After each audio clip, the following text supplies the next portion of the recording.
শুভ সকাল বন্ধুরা, আশা করি সবাই ভালো আছো, সুস্থ আছো। আমি আজকে সকাল সকাল একটু বাইর হলাম বন্ধুরা,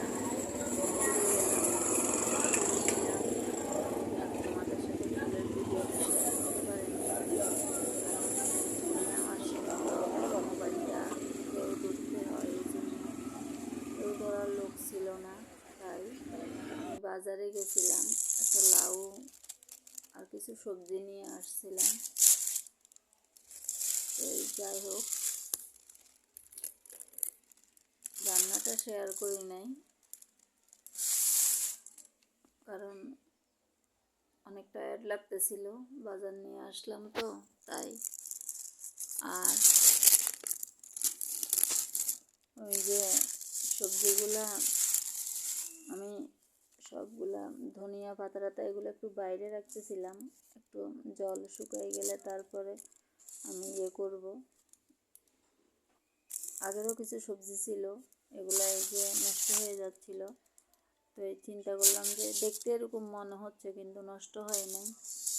এই চিন্তা করলাম যে বাজারে তো গেলাম, এই সবজিগুলো তো আরও 2 দিন পরে খাওয়া যাবে না, তাই একটু বাছি টাছি ডাঁটাগুলা ফেলে দিলাম। আমি তো আবার সবজি গাছে ডাঁটাগুলা দেব, তাই আর মানে সাথে সাথে ফেলাই দিই না। তো যাই হোক, আমি লাউ রান্না করলাম, এগুলা রেডি করে রেখে লাউ, ডিম, লাউ শিকলা ভাজি, এত মজা হয়েছে লাউ শিকলা ভাজিগুলা, খুব মজা হয়েছে। আবার পাতলা করে মসুরের ডাল দিয়ে ভাত খেলাম। তারপর দেখো বন্ধুরা, এটা আমার আগের ভিডিও, বন্যার সময় কিভাবে আমাদের দিন কাটছিল, মানে সেই স্মৃতিগুলো মনে পড়লে খুবই মানে ভয়াবহ অবস্থা। তখন কিন্তু খুব কষ্টে আমাদের দিন কাটছিল বন্ধুরা, পুরো মানে নোয়াখালী ফেনী এদিক তো পুরো ডুবে গেছিলো। আচ্ছা যাই হোক, আমাদের ফেনীতে আগে আসছিল, সেদিন রাত্রের কথা তোমাদের সাথে একটু শেয়ার করি।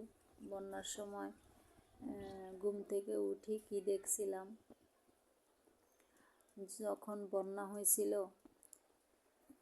সন্ধ্যা সারাদিন একটু একটু করে পানি আসতেছিল, কিন্তু বৃষ্টি হয়েছিল, কিন্তু ভাবি নাই যে আমাদের পুরো বিল্ডিংটাই মানে নিচতলা ডুবে গেছিলো।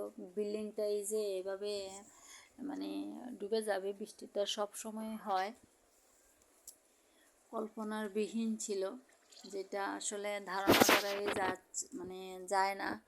যে 50 বছরেও অনেকেই বলতেছে 50 বছরও এরকম বন্যা হয় নাই কখনো, যে আমাদের ফেনী শহরে যে মানে বন্যা হয়। ফুলগাজীতে হয়, আমাদের ফেনী থেকে ফুলগাজী প্রায় আধা ঘন্টার বেশি সময় লাগে যাইতে, আমার বাসার থেকে আর কি। যাই হোক, মানে ছোটোবেলায় দেখছিলাম সেই 98 সালের বন্যা, তখনই কিন্তু এরকম হয় নাই। তখন বাড়িতে দেখছিলাম জল উঠেছিল, কিন্তু ঘরে তো আর ঢুকে নাই, গ্রামের বাড়িতে রাস্তা পর্যন্ত ডুবে গেছিলো, বাড়ির চতুর্পাশ ডুবে গেছিলো, কিন্তু বাড়ির উপরে উঠে নাই। মানে বিগত 50 বছরও এরকম বন্যা হয় না যেরকম বন্যা হয়েছিল। যতই দেখতেছি ততই মানে অবাক লাগতেছে।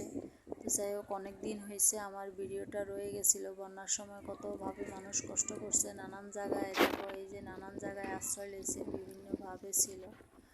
আমরা উপরে ছিলাম, যার কারণে আমাদের সমস্যা হয় নাই, খাওয়া ছিল বাসার মধ্যে। শুধু চিন্তা করতেছিলাম যে আমি মেয়ে দুইটাকে নিয়ে কি করব।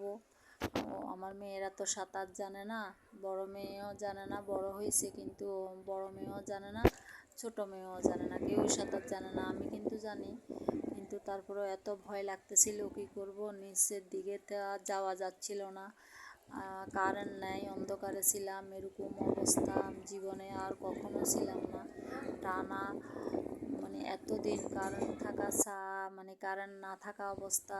তারপরে আবার যাই হোক, বৃষ্টি হওয়ার কারণে উপর থেকে জল আনি আমাদেরকে সিদ্ধ করে খাইতে হয়েছিল।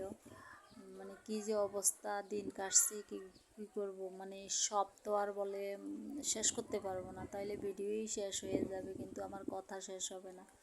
বৃষ্টি হওয়ার কারণে আমাদের রক্ষা, আমরা মানে ছাদ থেকে জল আনি, মানে সব কাজকর্ম করছি, দোয়া পালা রান্না হইতে গোসল হইতে সব কিছু, প্রতিদিন তো আর গোসলও করা যায় না।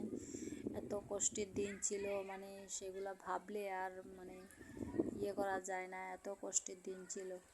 সবাই চতুর্দিকে হাহাকার, কান্নাকাটি, আর কারেন্ট ছিল না, কোনো খবর দেখতে পারতেছিলাম না, কোনো আত্মীয় স্বজনের কাছে ফোন দিতে পারতেছিলাম না, নেট ছিল না, সবাই চিন্তায় ছিল। আমার হাজব্যান্ড তো রাতের প্রায় মানে মনে হয় রাতে তখন 2টা-3টা বাজে অন্ধকারে আসছে, গলা সমান জল নিয়ে, ওর গলা সমান হয়েছে, ও তো অনেক লম্বা, ওর গলা সমান ফেনী শহরে জল, পুরা হাঁটি হাঁটি আসছে, পুরা মানে মহিপাল থেকে ফেনী পর্যন্ত হাঁটি হাঁটি আসছে, কোনো কিছুই পায় নাই আমাদের টেনশানে, আমরা মানে কোথায় যাব এই জন্য। যাই হোক বন্ধুরা, যাই হোক পুরাটা তো বলতে পারলাম না, আরেকদিন বলবো। সবাই ভালো থেকো, সুস্থ থেকো, সাবধানে থেকো, আমার ভিডিওর পাশে থেকো।